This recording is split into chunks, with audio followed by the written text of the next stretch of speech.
Pakistani passport बतदरीज तरक्की के बाद टॉप 100 पासपोर्ट्स में शामिल हो गया। हेनले पासपोर्ट इंडेक्स की जानिब से साल 2025 की रैंकिंग जारी कर दी गई है।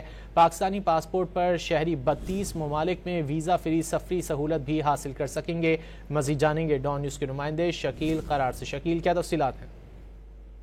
जी बिल्कुल, डिजी पासपोर्ट ऑफिस की जानिब से जारी करदा तफसीलात के मुताबिक जो है वो पासपोर्ट जो है वो पासपोर्ट इंडेक्स के जाने से जो रेटिंग जारी हुई, रैंकिंग जारी हुई है मुल्क भर के मालिक के पासपोर्ट की, उसमें पाकिस्तान जो है पहले 100 नंबर पर आ चुका है। और इस हवाले से डिजी पासपोर्ट का कहना है कि ये रैंकिंग जो है मिलना पाकिस्तानी कौम के लिए मुबारकबाद के मुस्तक है। और इस हवाले से दाखिला और सेक्रेटरी दाखिला की हुजूरी काविशों से जो है वो पासपोर्ट इस रैंक तक पहुंचा है। और इससे जो है 32 से ज्यादा ममालिक जो है वो पाकिस्तानियों के लिए उसमें वीजा फ्री के साथ साथ दीगर सहूलियात भी जो है वो उनको फराहम हो सकेंगी।